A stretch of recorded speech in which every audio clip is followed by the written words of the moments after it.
Last Sword of Power is a 1988 novel by David Gemmell. It is second in a duology that began with Ghost King, which I previously have reviewed. You'll probably want to watch that first if you have not read Ghost King already. This is loosely an Arthurian story, very loosely, I should say, kind of a sandbox of it.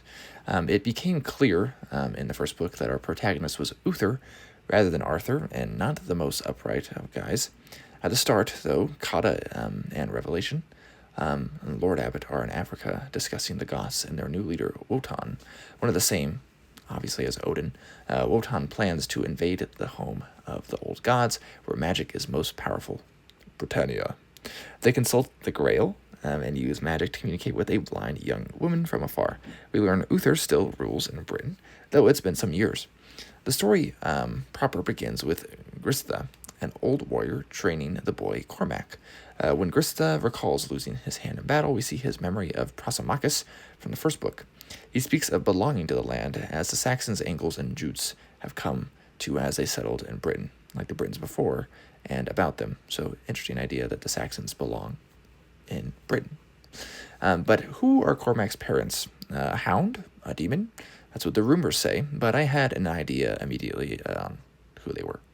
Another character introduced is Ursus, who is meeting Uther for the first time. He presents horse armor to the loveless Uther and is still bitter about his lost love. Ursus has a brother named Balan. They're Merovingians, interestingly enough. We have a sword pulled from a tree, so like the similar story in the Saga of the Volsunds, rather than the typical Arthurian sword and stone. And while many stories ground them more in reality, I would say most recent adaptations of Arthuriana, this ramps it up. That makes it more fantastic and even crazy at times, but it's told with a rather simple style that's rather effective and very typical of Gemmell. It also talks considerably more of the continent, and it becomes even more kind of alternate history than it was before. We also get an interesting take on Galahad and Rhiannon and Morgana. Gemmell is using Arthuriana really as a sandbox, like I mentioned before.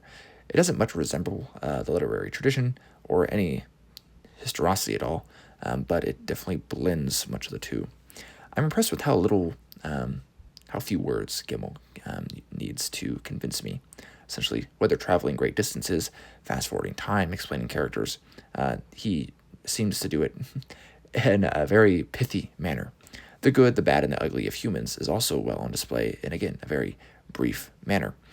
He doesn't really revel in any of it, but the good stands out as worthy of fighting for against the evil.